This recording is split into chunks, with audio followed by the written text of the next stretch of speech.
situé à 120 années-lumière de notre planète, au cœur de la constellation du Lion, un télescope a observé quelque chose de remarquable. Cette découverte est sur le point de révolutionner notre perception de la vie extraterrestre, le télescope spatial James Webb ayant identifié un nouveau monde, sur lequel la température se maintient constamment à exactement 49 degrés Celsius 120 degrés Fahrenheit. Son atmosphère, qui émet une empreinte chimique d'organismes vivants, a conduit les scientifiques à une certitude de 99,7% de leur découverte. Une planète vibrante, débordante de vie, et apparemment plus propice à l'existence que notre propre Terre. Si vous êtes intrigué, veuillez vous abonner et participer à cette quête, alors que nous mettons en lumière les communications planétaires et les récits gravés parmi les étoiles. Un mardi matin de décembre, les données cruciales sont apparues, intégrées aux transmissions lumineuses recueillies par le télescope James Webb. L'astrophysicien de l'Université de Cambridge, Niku Madhusudan, fixait attentivement son écran, surveillant les subtiles variations d'intensité lumineuse. Ayant traversé des distances interstellaires pendant plus d'un siècle, chaque fluctuation servait d'indicateur, un récit secret transmis par les photons. Suite à cela, une découverte inhabituelle a émergé, une molécule isolée, le sulfure de diméthyle, qui n'aurait pas dû être présente ici sur Terre. Sa génération est uniquement attribuée aux organismes vivants, spécifiquement au plancton dans les mers et aux bactéries dans le sol, et à l'activité métabolique d'une myriade de formes de vie invisibles. Il n'est pas créé par les volcans, la foudre ou les processus géologiques, seuls des mécanismes biologiques le produisent. Loin d'être faible, le signal avait une probabilité d'erreur inférieure à 3 pour 1000. Les mains de Madhusudan tremblaient d'excitation. À environ 120 années-lumière de distance, la vie se manifestait dans l'immensité de l'espace. La planète K2-18 responsable de ce signal, tourne autour d'une petite étoile naine rouge, située dans la constellation du Lion. Avec environ 8 fois la masse de la Terre, elle est suffisamment massive pour maintenir une atmosphère profonde, mais pas trop grande pour se transformer en géante gazeuse. Pendant longtemps, les astronomes ont présumé que ces mondes étaient excessivement hostiles à la vie. Leur lourde couche d'hydrogène, et leur gravité intense, suggéraient tout un environnement inhospitalier. Les informations de Webb ont cependant révélé une image contrastée. Sous sa couche atmosphérique épaisse, la température reste stable à environ 49 degrés Celsius 120 degrés Fahrenheit, une chaleur qui est toujours propice à l'eau liquide. L'hydrogène a servi d'excellente barrière thermique, capturant la chaleur et la répartissant uniformément autour de la planète. Pendant plusieurs mois, le groupe de Madhusudan avait examiné la planète, enregistrant la subtile lumière stellaire qui imprégnait son atmosphère chaque fois qu'elle transitait devant son étoile. Chaque passage apportait de nouvelles révélations, d'abord de la vapeur d'eau, puis du méthane, et ensuite du dioxyde de carbone, une combinaison de gaz qui suggérait collectivement un état d'équilibre et de stabilité. Et puis, le sulfure de diméthyle est apparu, l'arôme univoque de la vie. Dans la recherche astronomique, une preuve définitive est rarement trouvée. La plupart des découvertes sont des possibilités provisoires, souvent invalidées par des informations ultérieures. Cependant, cette découverte particulière possédait une confiance de 99,7%, une puissance statistique généralement observée uniquement dans la détection de particules subatomiques ou d'ondes gravitationnelles. L'humanité, pour la première fois, ne faisait pas que des hypothèses, nous étions presque convaincus de l'atmosphère substantielle de la planète. Elle fonctionne comme une serre mondiale, mais sans être néfaste. Au lieu d'accumuler une chaleur dommageable, elle génère un état de stabilité thermique. L'eau ne se solidifie ni ne bout, elle perdure simplement, immense, profonde et constante. Ce genre de monde serait le rêve d'un chimiste. La vie n'aurait pas à lutter contre les périodes de sécheresse ou les coups de froid, l'évolution serait libre de progresser sans interruption, un peu comme une mélodie incessante. Sa principale étoile brille faiblement comparée à notre Soleil, étant petite, constante et virtuellement éternelle. Les naines rouges perdurent des milliers de milliards d'années, leur luminosité est douce mais éternelle. Au voisinage de telles étoiles, le temps lui-même devient abondant. Toute étincelle biologique naissante y trouvant son origine pourrait disposer d'une durée inconcevable pour se développer, s'adapter et évoluer. À la révélation des premières découvertes, la communauté scientifique mondiale a marqué une pause. Pendant de nombreuses décennies, notre quête avait été celle d'un équivalent terrestre, un monde tellurique en orbite autour d'un soleil jaune. Néanmoins, ce qui a émergé était quelque chose de complètement distinct et, à certains égards, encore plus propice à la vie. Ce n'était pas simplement une entité semblable à la Terre, cela représentait une nouvelle catégorie de planètes capables de soutenir la vie. Des mers vastes sous des cieux inconnus, avec une existence maintenue non par la similarité avec l'humanité, mais par l'inventivité inhérente au cosmos.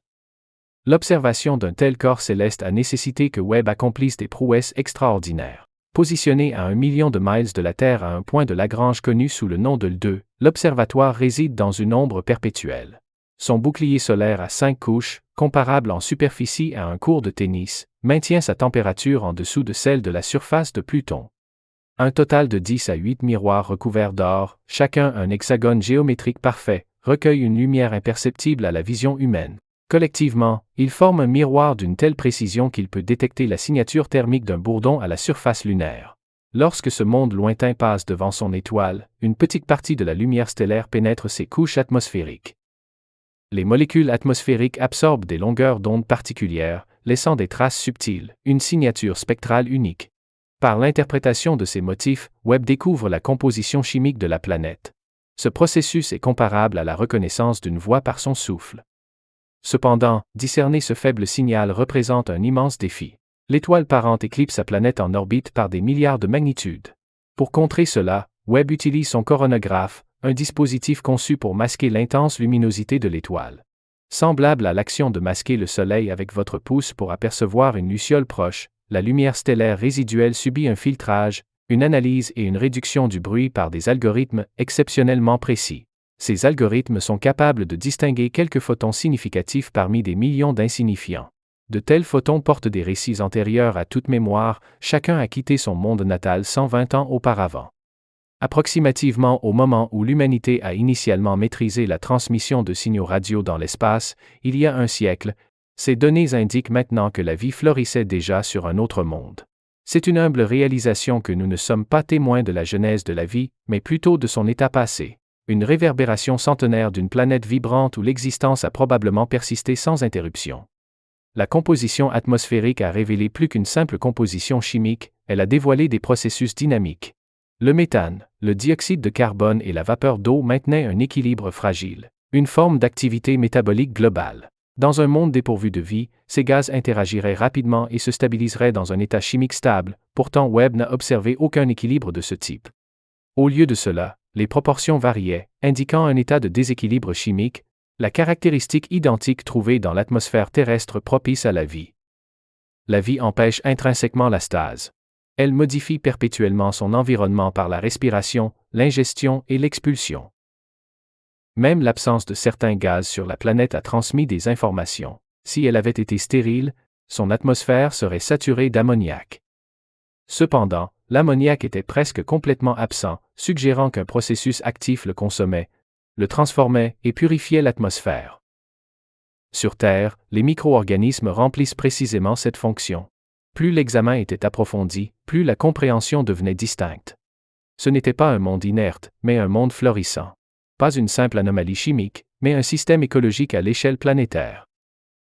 D'un point de vue statistique, la certitude était convaincante, une observation à 3 sigma, indiquant une probabilité de 99,7%, ce qui se traduit par une probabilité d'erreur d'environ 1 sur 1000. Dans pratiquement toute autre discipline, une telle découverte serait indiscutable, pourtant aucun simple chiffre ne pourrait pleinement exprimer les profondes implications de cette découverte.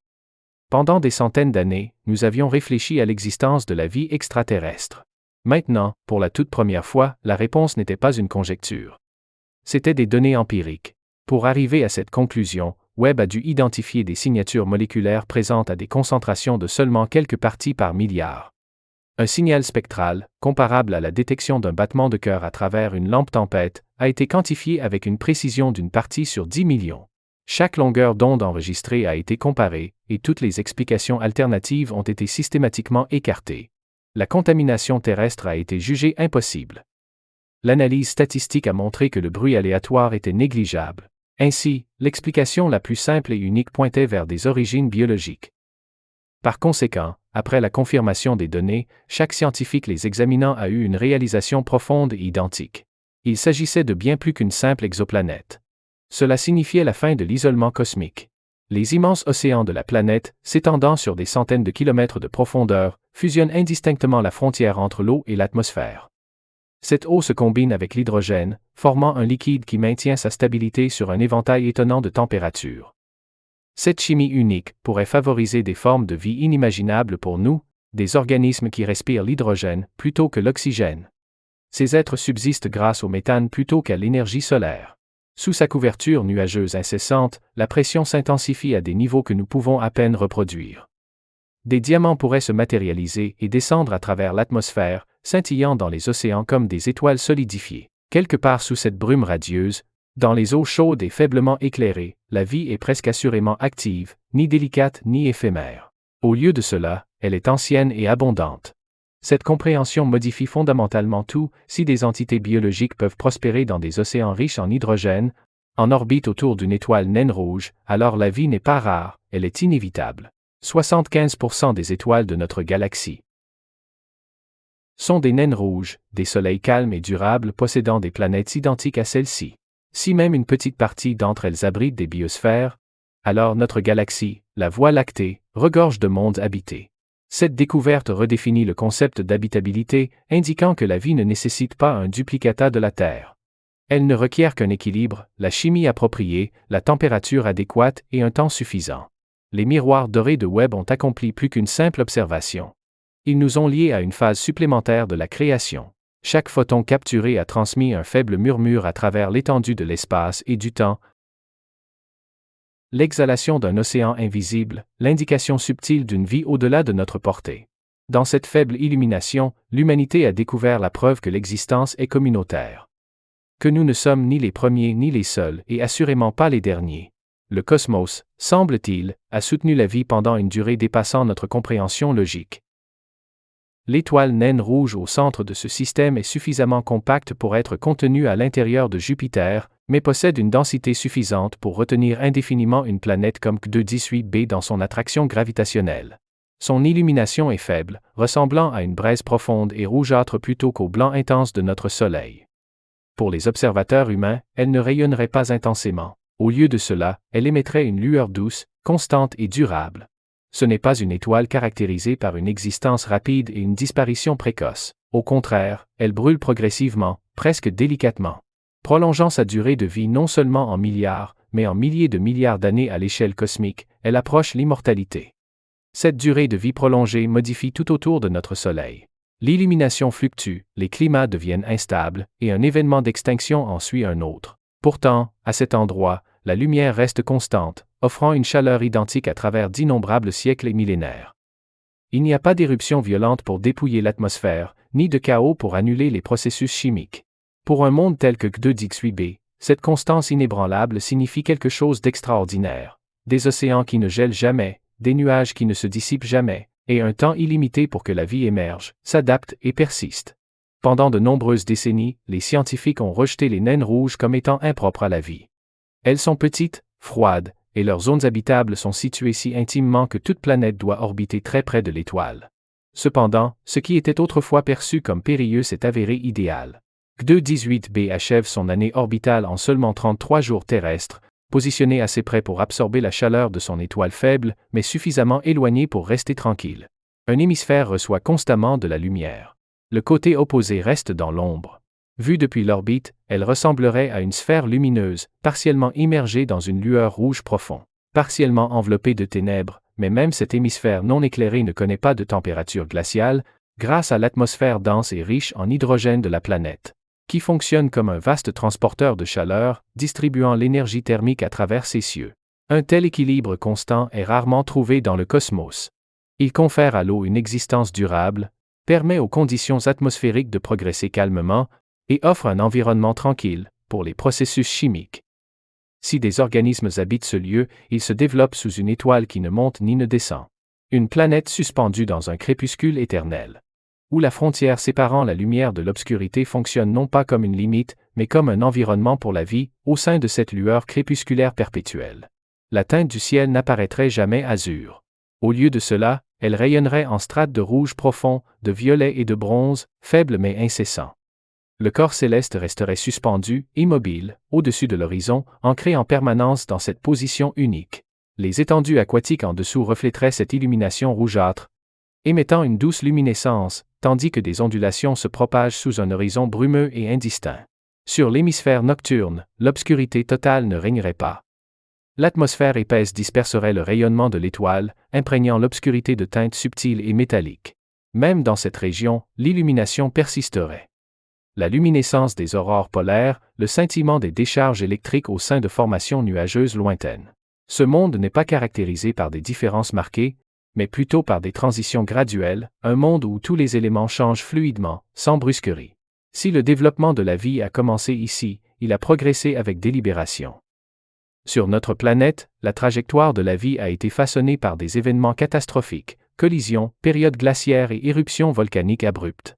Cependant, à proximité de cette étoile tranquille, les événements d'extinction massive sont absents, tout comme les terminaisons abruptes. Le rythme temporel est plus délibéré et l'étendue de l'existence est plus vaste. Les organismes de ce monde pourraient mûrir sans entrave, propulsés par la douce exhalation du matin perpétuel d'une naine rouge. L'appareil du télescope Webb a été spécifiquement conçu pour observer. Dans ce type d'illumination spécifique, l'infrarouge, qui est précisément la longueur d'onde que les naines rouges rayonnent avec la plus grande intensité. Ce facteur a rendu la caractéristique distincte de Q2-18b si discernable.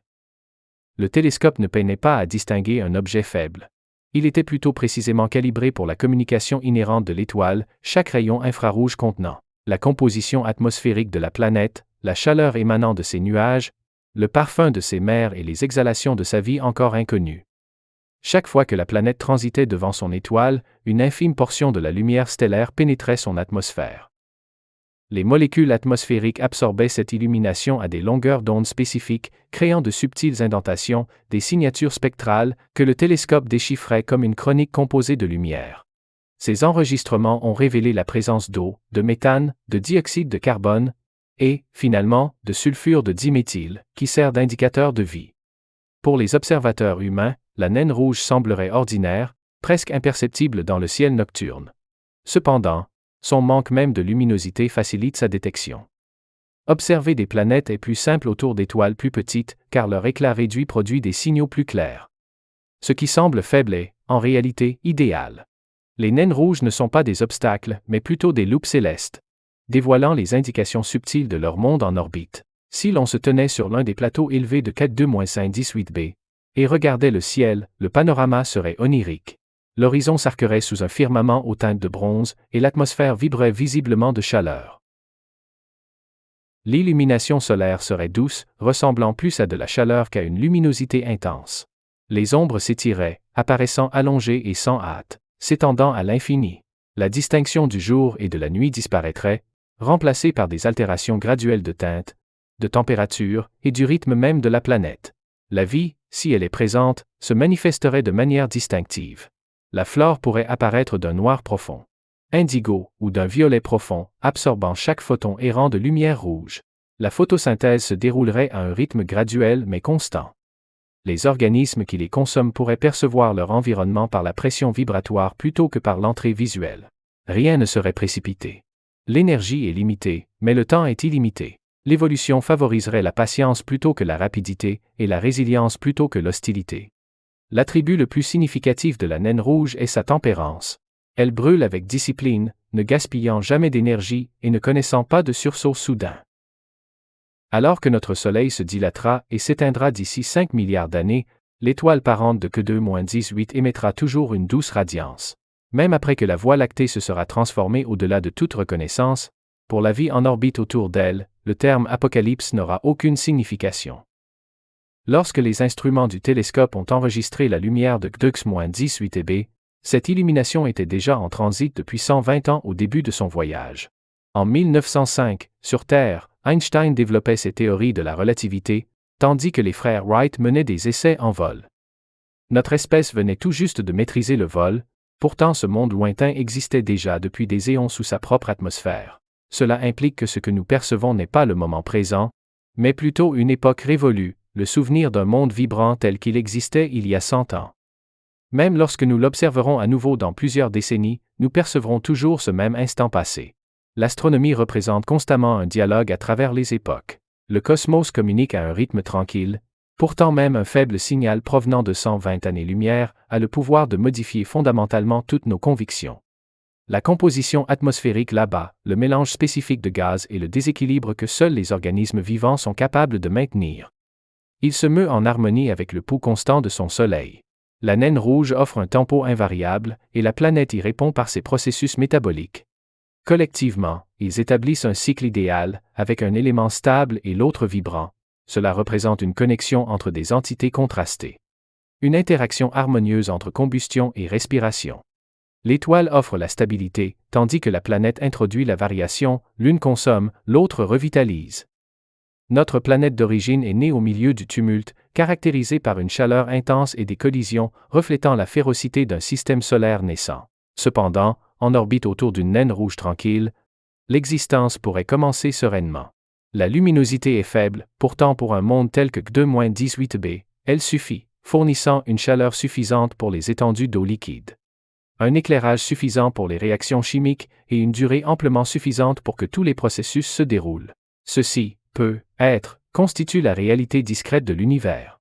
Que les organismes vivants ne recherchent pas une luminosité intense, mais simplement l'équilibre.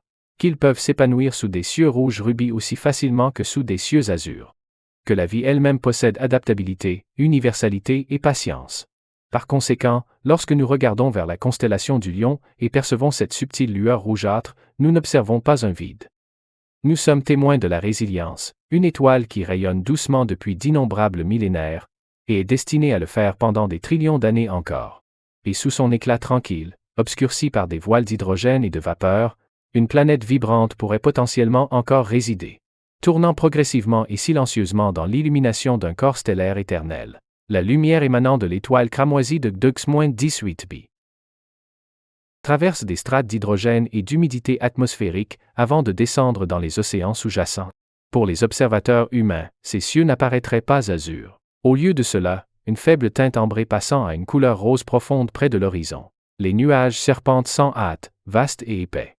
Colorés par le subtil éclat cuivré de l'étoile, l'atmosphère elle-même ondulerait, se sentant substantielle, opulente, presque incandescente. Cette atmosphère, une lentille gazeuse vibrante, agit comme l'architecte principal de la planète, à la fois protégeant et nourrissant tout ce qui se trouve en dessous. Contrairement à l'atmosphère délicate et fine de la Terre, celle-ci est immense et dense, s'étendant sur des centaines de kilomètres, principalement composée d'hydrogène mêlé à du dioxyde de carbone. Le méthane et la vapeur d'eau se combinent pour former un puissant effet de serre, bien qu'il ne soit pas nocif. Plutôt que d'incinérer la surface, la chaleur se disperse uniformément, maintenant la planète dans un état d'équilibre thermique. L'eau ne se solidifie ni ne se vaporise. Au lieu de cela, elle persiste, circulant à travers des cycles perpétuels d'évaporation et de précipitation. Vues depuis l'orbite, les couches supérieures semblent tranquilles, mais plus bas, l'air devient suffisamment dense pour masquer la distinction entre l'atmosphère et l'océan. Les nuages se fondent dans la brume, et la brume se dissipe ensuite dans l'océan. L'interface entre l'air et l'eau n'est pas une surface distincte. Au lieu de cela, c'est une transition graduelle, l'une se fondant lentement dans l'autre. Sous ce doux voile, la lumière du soleil diminue, cédant la place à une luminescence cramoisie qui imprègne tout. Semblable à la lumière traversant un vitrail, l'océan lui-même pourrait s'étendre sur des centaines de kilomètres de profondeur, atteignant des pressions bien supérieures à ce que nos submersibles pourraient supporter. L'hydrogène se combine facilement avec l'eau, formant un liquide unique, différent de tout ce que l'on trouve sur Terre. Cette substance est moins dense, plus facilement compressible et maintient sa fluidité sur un vaste spectre de température. Il représente un océan où les processus chimiques sont primordiaux. Cet environnement sert de terreau fertile pour les molécules capables de s'assembler, de se diviser et de respirer. Si la vie y existe, ses origines se trouvent probablement dans ces régions profondes, au-delà de la pénétration de la lumière. Sur notre planète, nous pensions autrefois que la lumière du Soleil était indispensable à l'émergence de la vie. Cependant, dans les profondeurs abyssales des océans de la Terre, près des évents volcaniques, nous avons découvert des écosystèmes complets prospérant dans l'obscurité perpétuelle, soutenus par des réactions chimiques plutôt que par la lumière. Ces organismes subsistent grâce à la chaleur et aux minéraux, utilisant des gradients d'énergie plutôt que le rayonnement solaire. Un scénario similaire pourrait se dérouler sur Deux-18b. Ces océans pourraient contenir des zones hydrothermales où l'hydrogène et le carbone s'entremêlent, allumant potentiellement l'étincelle initiale de la vie biologique. Les pressions immenses dans ces profondeurs pulvériseraient l'acier, pourtant, pour les cellules biologiques, une telle pression peut offrir une protection.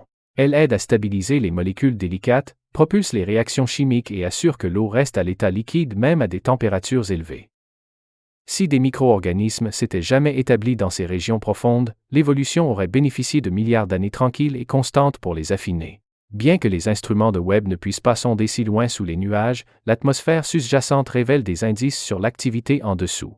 Les gaz identifiés, méthane, dioxyde de carbone et de minuscules quantités de sulfure de diméthyle, indiquent un cycle dynamique reliant l'océan et l'atmosphère.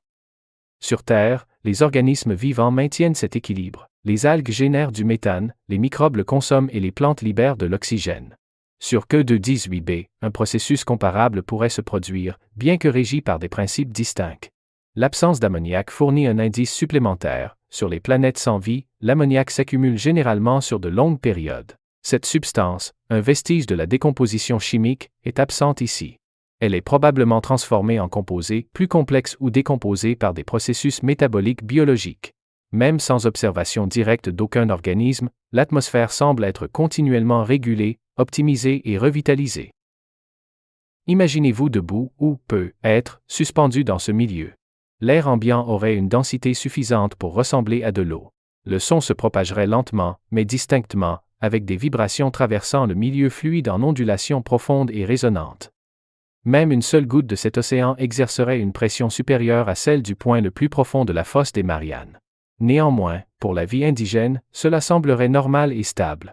La lumière tranquille diminuerait rapidement avec l'augmentation de la profondeur. À seulement quelques centaines de mètres de profondeur, l'environnement deviendrait d'un noir rougeâtre. Son illumination proviendrait uniquement d'une subtile luminescence chimique, représentant la réponse inhérente de la vie à l'absence de lumière. Il est concevable que de minuscules organismes y dérivent, émettant une douce lueur, communiquant par des échanges de chaleur et de lumière. Alternativement, de vastes êtres délibérés pourraient traverser le gouffre chaud, se percevant mutuellement via des champs électriques et des fluctuations de pression. Chaque interaction au sein de cet océan représenterait une chimie dynamique. Le méthane remontant des profondeurs se combinerait avec le dioxyde de carbone venant d'en haut, générant de nouveaux composés qui nourrissent les organismes microscopiques. L'hydrogène, dissous dans l'eau, fonctionnerait à la fois comme un élément protecteur et une source d'énergie. Sur Terre, ce type de chimie forme des cellules. Ici, cependant, elle pourrait créer quelque chose de plus inhabituel, une forme de biologie entièrement indépendante de l'oxygène. Néanmoins, à bien des égards, elle conserverait un air de familiarité. La vie, où qu'elle soit découverte, présente un équilibre. L'énergie circule, et les déchets se transforment en nourriture. Une altération continue assure la stabilité. C'est précisément ce que Weber a observé dans les proportions de gaz bien au-dessus des nuages planétaires. Un système biologique autorégulé, fonctionnant dans les couches moyennes de l'atmosphère. Les températures et les pressions sont comparables à celles trouvées près de la surface de la Terre. Si une région de K2-18b était capable de supporter des formes de vie similaires aux nôtres, ce serait cet endroit. De petits groupes microbiens pourraient flotter sur les courants aériens, un peu comme du plancton suspendu dans un océan invisible. Consommant de minuscules traces chimiques et tirant de l'énergie de la lumière du soleil rouge. Chacun représenterait une minuscule particule d'existence, portée par les brises, montant et descendant au sein d'un océan atmosphérique global. Nous savons déjà que des environnements similaires peuvent être trouvés dans les nuages de Vénus. Des chercheurs ont identifié des signatures chimiques suggérant la présence de microbes suspendus loin au-dessus de la surface. L'atmosphère de K2-18b est considérablement plus douce, dépourvue de tempêtes acides et de chaleur oppressante, présentant ainsi un environnement encore plus prometteur pour les organismes aériens. Si les océans sous-jacents constituent le cœur de la planète, alors son atmosphère lui sert de respiration. Chaque molécule de méthane ou de sulfure de diméthyle libérée de l'océan se transforme en une communication, s'élevant vers la lumière des étoiles. Ces molécules ont traversé le vide et atteint nos instruments, portant le rythme métabolique distinct, le battement de cœur même d'une biosphère extraterrestre. L'aspect remarquable de cette découverte est notre capacité à déchiffrer cette information sans jamais quitter notre propre monde. Depuis notre planète tranquille en orbite autour de notre Soleil, nous pouvons, uniquement en analysant la lumière, reconstituer le climat, la chimie et potentiellement la biologie d'un autre monde, en nous basant sur les plus infimes distorsions de faisceaux infrarouges.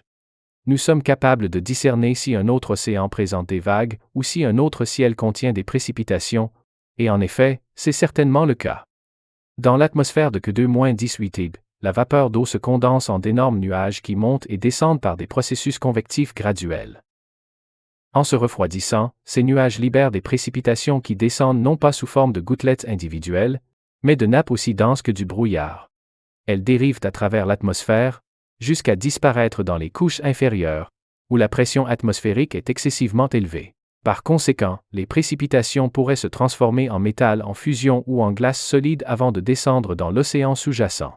Chaque phase de la vapeur d'eau, liquide et solide, pourrait coexister simultanément, agencée en strates ressemblant au chapitre d'un récit universel, où le processus d'évaporation, de condensation et de pluie reflète le cycle même qui a sculpté le climat de la Terre et soutenu ses formes de vie.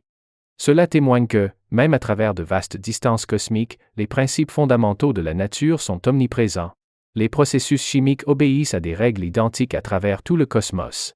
Plus les chercheurs approfondissent leurs investigations, plus il devient évident que 2-18 n'est pas seulement théoriquement capable de supporter la vie, mais est pratiquement dynamique. La planète respire, elle retraite, elle se transforme. Chaque nouvelle observation révèle du mouvement, des réponses interconnectées, et de l'adaptation, tous des signes caractéristiques d'un système vibrant. Quelque part sous la couverture nuageuse, dans la chaleur comprimée de ces océans extraterrestres, l'évolution pourrait avoir déjà produit des configurations extraordinaires. Des cellules de base auraient pu s'agglomérer en colonies, et ces colonies auraient pu développer la capacité de percevoir, de se déplacer et de cogiter, le tout à un rythme quantifié non pas en millions mais en milliards d'années. Le rythme délibéré de la naine rouge permet au processus évolutif de progresser sans entrave. Nous ne les observerons probablement pas directement, pas pour l'instant, mais l'atmosphère qu'ils émettent, les particules qu'ils libèrent, sont déjà arrivées ici. De minuscules indices d'un transport à travers le vide, ils démontrent que nous ne sommes pas de simples spectateurs cosmiques, mais des participants actifs à son dialogue le plus ancien. L'interaction de la lumière et de la vitalité.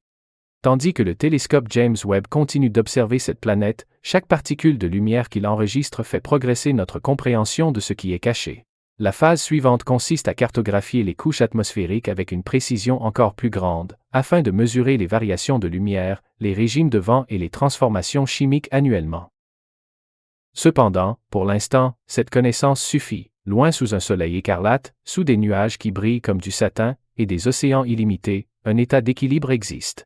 Une stabilité dynamique entre chaleur et froid, atmosphère et eau, corps céleste et monde. Cet équilibre est si parfait qu'il semble presque délibéré, non pas conçu mais inévitable, comme si le cosmos poursuivait intrinsèquement l'existence partout où cela est possible. Et sur K2-18b, il pourrait avoir découvert l'une de ses demeures les plus durables. Une planète respirant doucement sous la lueur d'un soleil rouge, un monde dont les mers rappellent la chaleur initiale de la création, et dont le firmament porte le rythme calme et constant de la vie. Pendant des centaines d'années, l'humanité a regardé le ciel et n'a perçu que l'immobilité. Par la suite, Dux-18b est apparu, non pas la contrepartie de la Terre que nous anticipions, mais quelque chose de plus énigmatique, une planète recouverte d'eau et enveloppée d'hydrogène. Elle tourne autour d'une étoile rouge, loin de tout endroit que nous ayons jamais considéré comme notre foyer. Sa découverte n'a pas seulement élargi la compréhension astronomique, elle a élargi l'imagination elle-même. Pour la raison que, historiquement, nous ne nous demandons plus simplement si la vie existe au-delà de la Terre. Nous observons des indications qu'elle existe. Lorsque les réflecteurs dorés de Webb ont révélé de subtiles preuves de sulfure de diméthyle, cela a transcendé la simple information. Cela a représenté un changement significatif dans le récit humain. En quelques raies spectrales, la quiétude du cosmos s'est brisée, non pas audiblement, mais avec la preuve qu'une molécule franchissait un fossé séparant les planètes. Elle a transmis doucement mais clairement, vous n'êtes pas seul. L'importance de cela ne peut être quantifiée par des pourcentages ou des niveaux de certitude. Son impact s'étend au-delà des domaines scientifiques, touchant la philosophie, l'expression artistique, la conviction et la perception de soi. Il nous pousse à considérer la vie non pas comme une anomalie, mais comme une règle fondamentale. Pendant de nombreuses générations, nous avons cru que l'existence était rare, que les formes biologiques étaient un coup de chance céleste résultant de circonstances idéales.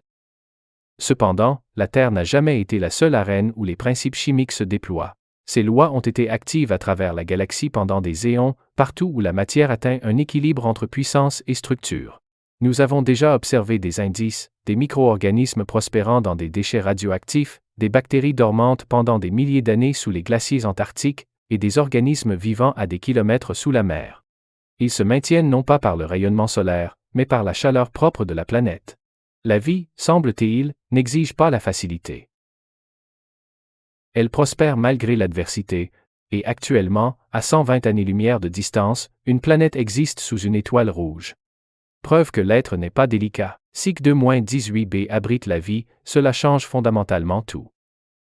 C'est parce que les étoiles naines rouges, similaires à son étoile principale, représentent les soleils les plus répandus dans la Voie lactée. Pour chaque étoile ressemblant à notre propre soleil, il existe un millier de ces étoiles, qui sont plus petites, plus anciennes et plus stables. Si même un petit pourcentage d'entre elles possèdent des planètes semblables à Cdux-18b, alors, le cosmos n'est pas silencieux. Il est abondant de milliards de planètes, de milliards d'origines. Les ramifications s'étendent bien au-delà de l'astronomie. Elles plongent dans la formule précise tentant de quantifier notre isolement dans l'univers. L'équation de Drake, qui pendant de nombreuses décennies a servi d'exercice conceptuel, un effort ténu pour estimer le nombre de sociétés intelligentes qui pourraient exister actuellement. Maintenant, l'un de ces facteurs les plus ambigus, la probabilité d'apparition de la vie, est passé d'une inconnue à un fait presque certain. La vie, semble-t-il, ne nécessite pas d'environnement semblable à ceux de la Terre. La vie se manifeste chaque fois que la chimie et le temps disposent des conditions nécessaires pour opérer, à condition que la biologie puisse utiliser l'hydrogène. Si des océans peuvent exister sous des soleils rouges, alors la définition même de ce qui est considéré comme habitable s'élargit pour devenir presque universelle. Cela transforme notre perception de nous-mêmes, car pendant la majeure partie de l'histoire humaine, nos récits nous ont placés au centre et comme spécialement choisis. Nous étions singuliers, enveloppés par un vide sacré. Par la suite, Copernic a déplacé la Terre du centre de la création, suivi par Darwin, qui a situé l'humanité au sein de la nature plutôt qu'au-dessus d'elle. Actuellement, le télescope Webb a fait passer la vie elle-même du domaine des phénomènes miraculeux au rythme de la physique. Nous ne sommes pas une anomalie, nous sommes plutôt une manifestation, une seule strophe dans un hymne qui a commencé bien avant notre époque et qui persistera longtemps après. Néanmoins, cette compréhension ne diminue pas notre importance. Au contraire, elle nous relie, impliquant que les atomes mêmes qui composent nos corps, forgés au sein d'étoiles mourantes, pourraient potentiellement respirer et cogiter ailleurs. Les processus chimiques identiques qui circulent dans nos veines pourraient également être présents dans des océans extraterrestres. Les lois physiques identiques qui ont allumé notre Soleil illuminent d'innombrables autres étoiles. Le télescope spatial James Webb est devenu pour nous un nouvel appareil sensoriel, non seulement visuel ou auditif, mais quelque chose de plus profond, une méthode pour discerner la vie au moyen de la lumière. Chaque photon qu'il enregistre représente une unité fondamentale dans le lexique de l'existence, voyageant pendant plus de 100 ans pour arriver jusqu'à nous. Il ne mène pas sa quête isolément. D'autres observatoires, dont le télescope Nancy Grace Roman, Ariel, LUVOIR, et de futurs instruments terrestres colossaux, sont actuellement en construction pour poursuivre cette exploration. Bientôt, nous aurons la capacité d'examiner non pas une seule planète, mais des centaines. Si même un petit nombre présente des anomalies chimiques identiques, les mêmes indications subtiles d'activité métabolique, alors la vie cesse d'être un événement miraculeux. Elle est plutôt un schéma récurrent. Imaginez la soirée où nous comprendrons que chaque constellation dissimule un monde vibrant, chaque étoile pâle servant de soleil possédant ses propres océans, formations atmosphériques et compositions chimiques. Une partie de ces mondes pourrait être rudimentaire. Inversement, d'autres pourraient être d'une ancienneté inimaginable, leurs civilisations respectives ayant émergé puis s'étant effondrées avant les premiers efforts humains de taille de pierre. Cependant, même si aucun contact direct n'est jamais établi avec eux, leur simple existence modifie fondamentalement la signification de la nôtre, en raison de la réalisation sans précédent que, nous sommes conscients que la vie extraterrestre est considérablement plus accessible qu'on ne l'imaginait auparavant, une implication profonde pour la recherche philosophique et les systèmes de croyances religieuses. Cette révélation recontextualise tous les aspects. Si la vie imprègne la galaxie, alors l'acte de création lui-même n'est pas discriminatoire. Il est prolifique. Le concept du sacré se transforme d'un événement singulier confiné à un seul endroit, en un phénomène qui se produit universellement. La substance matérielle s'auto-assemble. La véritable merveille n'est pas la présence de la vie sur notre planète, mais plutôt la capacité de l'univers à permettre son existence partout.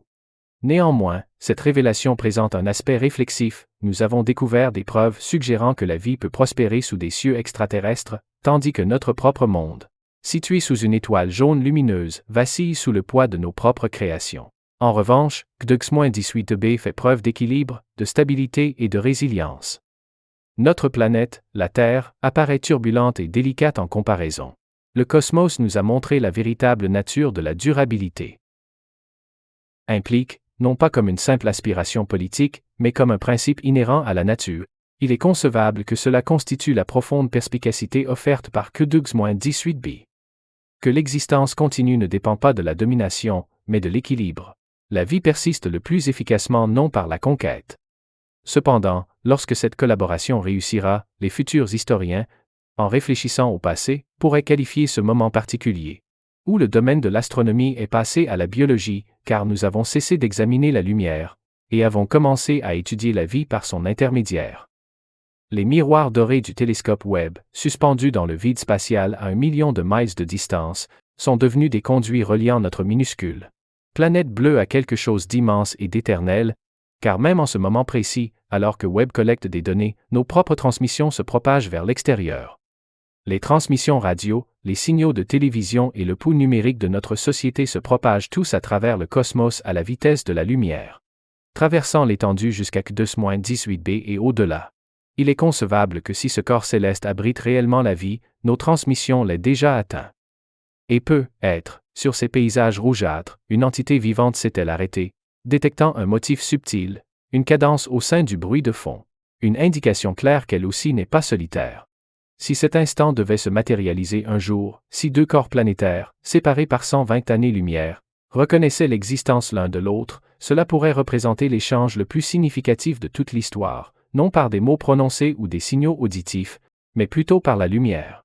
Jusqu'à ce moment-là, les révélations de Webb sont suffisantes, assez pour comprendre que le cosmos n'est pas dépourvu de son, mais plutôt rempli de mélodies cachées. C'est assez pour saisir que la vie n'est pas délicate, mais plutôt une issue inévitable. Suffisant pour se souvenir que chaque molécule d'air, chaque gouttelette d'océan, et chaque inspiration que nous faisons nous relie à quelque chose de plus ancien, et de plus grand que nous-mêmes. Alors que le télescope Webb persiste à observer l'obscurité, recueillant les murmures les plus subtils des océans et atmosphères extraterrestres, nous commençons à appréhender la réalité qui a patiemment attendu notre découverte pendant une si longue période. L'univers est vibrant. La découverte sur Q2-18b ne signifie pas une conclusion, mais un nouveau départ, la première indication quantifiable que l'existence pourrait ne pas être limitée uniquement à la Terre. À partir de ce moment, l'enquête se transforme, nous cessons de nous demander si la vie est présente ailleurs, mais plutôt la multitude de formes qu'elle pourrait prendre et sa portée potentielle. La compréhension scientifique évolue déjà. Pour la première fois, l'astronomie, la chimie et la biologie convergent vers un champ d'études unifié, une quête des motifs caractéristiques qui délimitent la vie à travers la galaxie. Les chercheurs appellent cela l'astrobiologie comparative, qui implique l'examen des atmosphères, des conditions climatiques et des compositions chimiques comme un cadre interconnecté. Les planètes ne sont plus de simples points lumineux isolés. Au lieu de cela, elles se transforment en points de données au sein d'une carte cosmique dynamique. Ici sur Terre, de nouveaux laboratoires reproduisent les environnements trouvés sur les planètes extraterrestres. Des enceintes pressurisées simulent les épaisses atmosphères d'hydrogène caractéristiques des mondes sub-Neptune. Ces expériences étudient le comportement du carbone, de l'azote et de l'eau, lorsqu'ils sont soumis à des températures et des pressions jamais rencontrées sur notre planète. Certaines expériences s'étendent sur plusieurs mois, observant les molécules à mesure qu'elles se développent en substances organiques complexes qui pourraient éventuellement aider à élucider la genèse de la vie à travers le cosmos. D'autres recherches se concentrent sur la chimie de l'équilibre, cherchant le point de jonction précis ou la physique fondamentale. Transit vers les processus métaboliques. L'objectif est de compiler une bibliothèque complète de biosignatures, essentiellement un catalogue détaillant la véritable apparence des atmosphères vivantes. Indépendamment de leur composition chimique, l'intelligence artificielle émerge progressivement comme l'interprète principal. Pour ce domaine émergent de l'astronomie, les algorithmes d'apprentissage automatique, ayant été entraînés avec des données du télescope Webb, sont capables de discerner des motifs moléculaires imperceptibles à l'œil humain nu, tels que de subtils mélanges gazeux et des changements saisonniers périodiques, ainsi que de minuscules variations de luminosité qui pourraient indiquer des conditions atmosphériques ou une prolifération biologique. Des processus qui nécessitaient auparavant des mois d'efforts analytiques humains sont désormais achevés en quelques minutes seulement. Chaque nouvel ensemble de données affine davantage ces algorithmes, apprenant aux machines à discerner la plus minuscule impulsion chimique au milieu de l'immense bruit de fond cosmique. En orbite autour de la Terre, une nouvelle cohorte de télescopes se prépare pour les avancées futures. Le télescope spatial Nancy Grace Roman, dont le lancement est prévu au cours de cette décennie, est destiné à découvrir des milliers d'exoplanètes et à réaliser la première étude complète de leur classification et de leur trajectoire orbitale. La mission européenne Ariel entreprendra ensuite un examen détaillé des atmosphères d'un millier de ces corps célestes. Sur Terre, Le télescope extrêmement grand TELT, situé au Chili, intégrera l'optique adaptative avec des miroirs colossaux pour déterminer la composition isotopique des atmosphères planétaires lointaines. Ces proportions délicates peuvent indiquer si les gaz atmosphériques d'une planète proviennent de processus géologiques ou d'activités biologiques. Collectivement, ces installations d'observation établiront un système interconnecté, un réseau complet de reconnaissance planétaire, transformant des points lumineux lointains en corps célestes quantifiables et comparables.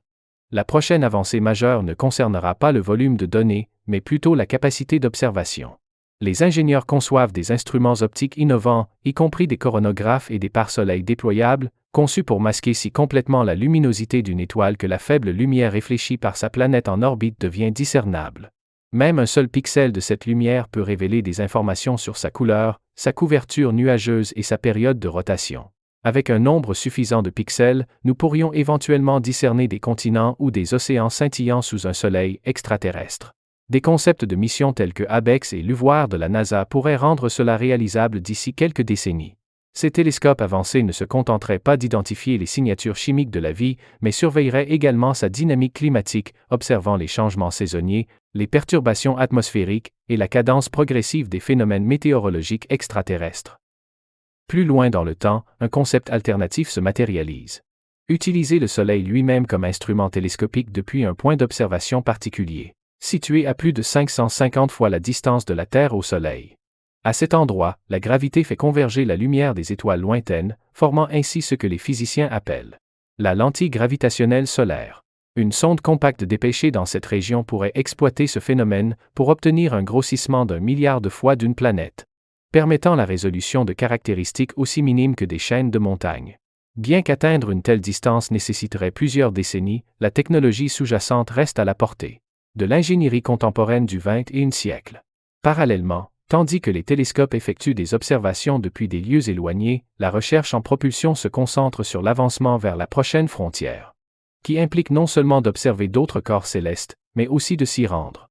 Des initiatives telles que Breakthrough Starshot envisagent des essaims de nanonefs propulsés par laser. Se déplaçant à 1/5 de la vitesse de la lumière, leurs destinations initiales seront des étoiles proches, par exemple, Alpha du Centaure. Cependant, ces mêmes techniques pourraient à terme envoyer de minuscules sondes vers des corps célestes similaires à 2-18b. Plus près de notre planète, de nouveaux systèmes de propulsion, y compris les propulseurs à fusion, les moteurs ioniques sophistiqués et les voiles solaires, sont actuellement en cours de développement et de tests rigoureux. Grâce à des missions couvrant notre système solaire, chaque expérience de navigation en espace lointain et chaque essai de contrôle autonome rapproche la technologie du voyage interstellaire de la réalité. Néanmoins, les implications futures de cette découverte ne concernent pas seulement la distance. Elles impliquent également de saisir toute sa signification, alors qu'un nombre croissant de planètes présentent des traces chimiques qui suggèrent la vie. Les chercheurs commenceront alors à étudier non pas des cas isolés, mais plutôt la prévalence statistique de l'existence. Quelles sont les préférences de la vie, étoiles cramoisies ou dorées, océans profonds ou mer superficielle, solitude ou complexité? Avant le milieu de ce siècle, l'enquête sur la vie au-delà de la Terre pourrait ne plus tourner autour de découvertes rares, mais plutôt de reconnaître des schémas biologiques observés à l'échelle galactique. Cette compréhension ne sera pas limitée à l'astronomie. Les modèles identiques utilisés pour comprendre d'autres corps célestes peuvent nous aider à protéger le nôtre. L'étude de l'équilibre atmosphérique sur d'autres planètes affine notre compréhension de la rétroaction climatique sur Terre. Comment les gaz atmosphériques stabilisent les températures? Comment les océans régulent la chaleur et la fragilité inhérente de l'équilibre? En comprenant comment d'autres planètes maintiennent la vie, nous pourrions découvrir des méthodes pour maintenir la nôtre en vie. Les ramifications s'étendent encore plus largement. Si nous confirmons l'existence de vie au-delà de la Terre, même sous des formes microbiennes rudimentaires, cela redéfinira fondamentalement le cadre éthique régissant l'exploration. Le traité de l'espace de 1967 a été formulé avant la possibilité de telles découvertes. Son champ d'application est le territoire, non les entités biologiques. De nouvelles politiques seront nécessaires pour protéger les écosystèmes extraterrestres de la contamination et de l'exploitation, garantissant ainsi que le contact signifie coopération, plutôt que consommation. Pour la toute première fois, le droit spatial pourrait être contraint de reconnaître les droits inhérents à la vie elle-même, quelle que soit sa taille minuscule ou son étrangeté. Cette quête, s'étendant au-delà des domaines juridiques et scientifiques, remodèlera fondamentalement la façon dont la civilisation se perçoit. Pendant de nombreux siècles, l'humanité a imaginé le cosmos comme une grande scène pour le progrès humain, un vide immense prêt à être exploré. Cependant, à mesure que des preuves croissantes suggèrent l'existence de vie ailleurs, ce récit se transforme. L'univers ne sert plus de simple toile de fond. Au lieu de cela, un collectif, un réseau interconnecté de planètes vibrantes, toutes façonnées par les mêmes forces qui nous ont formés, notre objectif pourrait évoluer de la domination à la communion, d'étendre notre portée à la sauvegarde de ce qui existe.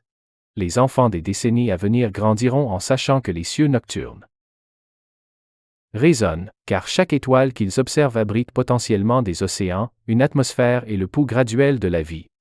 Leurs cartes cosmiques ne se limiteront pas à notre système solaire, mais s'étendront organiquement à travers la galaxie vibrante.